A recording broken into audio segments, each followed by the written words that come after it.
আসসালামু আলাইকুম বিসমিল্লাহির রহমানির রহিম। আজকে আমি আপনাদের সাথে শেয়ার করব ক্রিস্পি চিকেন ফ্রাইয়ের রেসিপি। আমি কিছু টিপস অ্যান্ড ট্রিক্স ফলো করে এটা তৈরি করি আটা দিয়ে। আপনারা অবশ্যই পুরো ভিডিওটা দেখবেন, স্কিপ করলে কিন্তু টিপসগুলো মিস করে যাবেন। আমি আজকে ফ্রোজেন পদ্ধতি সমস্ত কিছু আপনাদের দেখিয়ে দিব। Welcome to Mousumi cookings. Let's start cooking. ফার্স্টে আমি এখানে একটা ফার্মের মুরগি একটা ভালো করে কেটে নিয়েছি। দেখেন, একটা ফার্মের মুরগি এখানে 10 পিস হয়, আমি 9 পিস নিয়ে নিয়েছি। আর এখানে আমি দিয়ে দিচ্ছি 1 চা চামচ লবণ, দিচ্ছি মরিচের গুঁড়া 1 চা চামচ, আর সয়া সস দিচ্ছি 1.5 চা চামচ। আমি এই সয়া সসটা ব্যবহার করি, দেখিয়ে দিলাম। আর আমি এখানে দিয়ে দিব আদা বাটা 1/2 চা চামচ আর রসুন বাটা দিব 1/2 চা চামচ। মাত্র এই কয়টা উপকরণ দিয়ে আমি খুব ভালোভাবে মেখে একটা র্যাপিং পেপার দিয়ে র্যাপ করে রেখে দিব নর্মাল ফ্রিজে। যদি রাখেন তাহলে আপনারা 3, 4, 5 ঘন্টা রাখলেও সমস্যা নাই, আবার আর বাইরে রাখলে 2 ঘন্টা শুধু ম্যারিনেট করবেন, এর বেশি না। আমি এটা রেখে দিলাম। 2 ঘন্টা পরে আমি একটা বড় বোল নিয়ে নিয়েছি। আমি দেখেন এখানে আটা নিয়েছি, আমি এখানে ময়দা ব্যবহার করছি না, আটা দিয়ে তৈরি করব। আটা নিয়ে নিলাম সমান সমান 3 কাপ। আর প্রত্যেক কাপের জন্য আমরা কর্নফ্লাওয়ার নিব হচ্ছে 2 টেবিল চামচ করে। আমি দেখিয়ে দিচ্ছি। লবণ দিয়েছি 1 চা চামচ, দিয়ে দিব মরিচের গুঁড়া 2 চা চামচ। আর এখানে আমি যেটা বলেছিলাম কর্নফ্লাওয়ার, সেটা হচ্ছে আমি কাপ দিয়ে মেজারমেন্ট করে নিচ্ছি, 1/3 কাপের মতন দিব। আপনারা অবশ্যই ফার্স্টে যারা তৈরি করবেন তারা 1 কাপের জন্য 2 টেবিল চামচ কর্নফ্লাওয়ার দিবেন, মানে 6 টেবিল চামচ কর্নফ্লাওয়ার এখানে যাবে।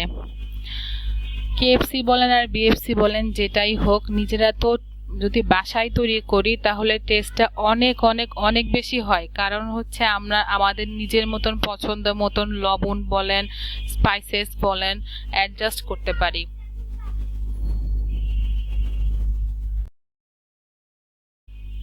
আর দিয়ে দিচ্ছি 1/2 চা চামচ চিনি, কারণ আমরা টেস্টিং সল্ট ব্যবহার করছি না, ওটার একটা ফ্লেভার আনতে কিংবা ওটার টেস্টটা এনহান্স করতে চিনিটা ব্যবহার করলাম। এখন আমি একটা গর্ত বাটিতে ফ্রেশ পানি নিয়ে নিয়েছি। মুরগিটা আমি আবার একটু ভালোভাবে মাখিয়ে নিলাম। নিয়ে এবার আমি এই প্রসিডিউরটা কিন্তু একদম আনকাট রেখেছি, এর জন্য ভিডিওটা কিন্তু বড় হয়ে গেছে। প্রথমে আমি মুরগিটা দিয়ে খুব ভালোভাবে হাত দিয়ে চেপে আমি যেভাবে করছি আপনারা দেখে বুঝতে হবে এটা কিভাবে করছি। দেখেন একটা কোটিং সৃষ্টি হয়ে গেছে। এই পর্যায়ে আমি পানির মধ্যে দিয়ে দিচ্ছি,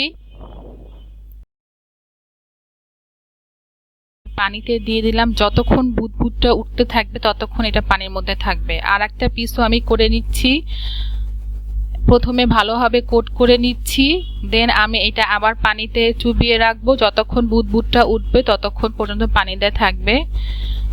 এরপর আমি দেখিয়ে দিচ্ছি। আর এক্ষেত্রে কিন্তু 2টা হাত ব্যবহার করলেই ভালো, নয়তো আটাটা কিন্তু দলা পেকে যাওয়ার সম্ভাবনা থাকে। পানির মধ্যে দিয়ে দিলাম। এবার আগের পিসটা আমি আর একটা হাত দিয়ে উঠিয়ে এই আটার মধ্যে দিয়ে দিচ্ছি। পানিটা যে খুব ভালোভাবে একদম নিংড়ে নিতে হবে তা না, একটু পানি পানি থাকলেও সমস্যা নাই। এখন আমি দেখেন কিভাবে কোট করছি। অনেকখানি আটা নিয়েছি, আপনারা কিন্তু অবশ্যই বড় সাইজের একটা বোল নেবেন যেন ভালোভাবে এই প্রসেসটা ফলো করতে পারেন। দেখেন কিভাবে করছি, প্রায় আপনারা 12 থেকে 13 বার এরকম কিন্তু ঘুরিয়ে ঘুরিয়ে করবেন। আমার গ্রিপে যতটুকু আটা আসে ততটুকু আমি দিয়ে এটা খুব ভালোভাবে কোট করছি, প্রায় 12 থেকে 15 বার। এইভাবে করলে টেক্সচারটা খুব ভালো আসে। দেখেন এবার উল্টো দিকে ধরে ঝাড়া দিবেন, দেখেন টেক্সচারটা চলে আসছে।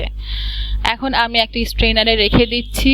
এগুলো বানাবো আর সাথে সাথে কিন্তু ভাজবো। এর জন্য আমি চুলোয় প্যান বসিয়ে দিয়েছি। প্যানের মধ্যে অনেকটা তেল দিয়ে দিয়েছি, যেহেতু এগুলো আমি ডুবো তেলে ভাজবো এর জন্য। এখন আমি আবার বানাতে চলে আসলাম। তেলটা গরম হতে সময় নেবে, এই ফাঁকে আরও কিছু বানিয়ে ফেলি। সেটা হচ্ছে আর একটা পিস আমি দেখিয়ে দিচ্ছি আপনাদের সুবিধার জন্য। দেখেন ময়দাটা আটাটা খুব ভালোভাবে আমি চেপে চেপে মাংসের গায়ে লাগাচ্ছি। আগের প্রসেসেই কিন্তু করছি। আপনাদের ভালো টেক্সচারটা আসতে হলে কিন্তু এই প্রসেসটা অবশ্যই ভালোভাবে করতে হবে। আর আমি কিন্তু ভিডিওটা এর জন্যই বড় হয়েছে যে আমি এই প্রসেসটা আনকাট রেখেছি আপনাদের জন্য। অনেকেই মনে করেন যে আটা দিয়ে হয়তো বা হয় না, কিন্তু দেখেন অনেক মজা হবে এই ফ্রাইটা।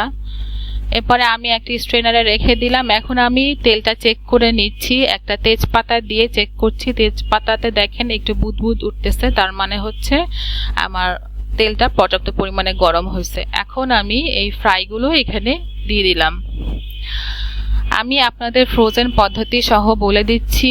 আমি এটা ডিপ ফ্রাই করতে দিয়ে দিয়েছি। বেশি ক্রাউডেড করে কখনো দিবেন না, তাহলে কিন্তু এর যে কোটিংটা আছে এটা উঠে যাওয়ার সম্ভাবনা থাকে। উল্টে দেওয়ার কোনো দরকার নাই। উপর থেকে তেলটা আস্তে আস্তে ওপর দিকে উঠিয়ে দিবেন। অল্প হালকা করে ভাজবেন। এই ক্ষেত্রে 3 মিনিট করে ভাজবেন প্রত্যেকটা পিস। যেগুলো আপনি এখন সার্ভ করবেন সেগুলোও ভাজবেন, আবার যেগুলো স্টোর করবেন সেগুলোও ভেজে নেবেন। এখন আস্তে করে অল্প সামান্য আমি উল্টিয়ে দিচ্ছি, যেন ওপরের সাইডটাও খুব ভালোভাবে ভাজা হয়ে যায়। যখন পুরো অংশটায় একটা সাদাটে ভাব আসবে, প্রায় 3 মিনিট সময় লাগবে এটা হতে। যেহেতু চুলার হিটটা পর্যাপ্ত পরিমাণে আছে, হিট কিন্তু বেশি দিয়ে ভাজতে হবে। এই পর্যায়ে আমি উঠিয়ে রাখছি। এই একইভাবে প্রত্যেকটা পিস, এখানে আমি 9 পিস চিকেন নিয়েছি। 9 পিস চিকেনই আমি এভাবে বানিয়ে ভেজে হালকা ভেজে উঠিয়ে নিব। কিছু কিছু টিপস ফলো করলে কিন্তু আপনার চিকেন ফ্রাইটা খুবই মজা হবে আর খুবই ক্রিস্পি থাকবে। আমি প্রত্যেকটা চিকেনের পিস এভাবে ভেজে নিচ্ছি। হালকা করে 3 মিনিট করে ভেজে উঠিয়ে রাখছি। এখন আমি প্রত্যেকটা পিস যখন উঠিয়ে রাখলাম, এরপরে আমি কিন্তু এটা ডাবল ফ্রাই করব। চুলার হিটটা কিন্তু অবশ্যই মিডিয়াম আঁচে থাকতে হবে, আর কমানো যাবে না। আমি যেগুলো এখন সার্ভ করব সেগুলো হচ্ছে আমি আবার ভেজে নিচ্ছি। 7 থেকে 8 মিনিট কমপক্ষে ভাজতে হবে মিডিয়াম হিটে। মিডিয়াম হিটের চাইতে কম হলে কিন্তু তেলটা এর মধ্যে ঢুকে যাবে আর ক্রিস্পিনেসটা থাকবে না। আপনারা অবশ্যই চিকেন ফ্রাই ডাবল ফ্রাই করবেন, তাহলে অনেকক্ষণ এটা ক্রিস্পি থাকে। আমি প্রায় 7 থেকে 8 মিনিট এগুলো ভেজে নিলাম। ভেজে আমি উঠিয়ে রাখবো। যেগুলো আমি সার্ভ করব সেগুলো আমি ভেজে নিলাম, আর বাকিগুলো স্টোর করার জন্য রেখে দিব। এরকম ডার্ক ব্রাউন কালার আসছে দেখেন। 7 থেকে 8 মিনিট পরে এগুলো আমি উঠিয়ে নিলাম।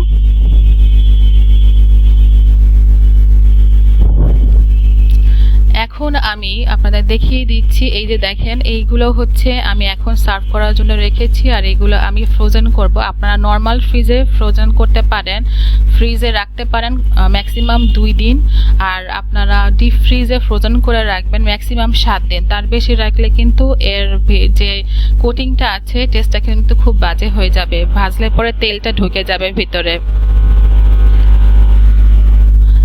আমার চ্যানেলটি লাইক করবেন, কমেন্ট করবেন, শেয়ার করবেন, সাবস্ক্রাইব করবেন, বেল বাটনটি প্রেস করে রাখবেন নতুন নতুন সব আপডেট পাওয়ার জন্য। ভালো থাকবেন সবাই। আসসালামু আলাইকুম।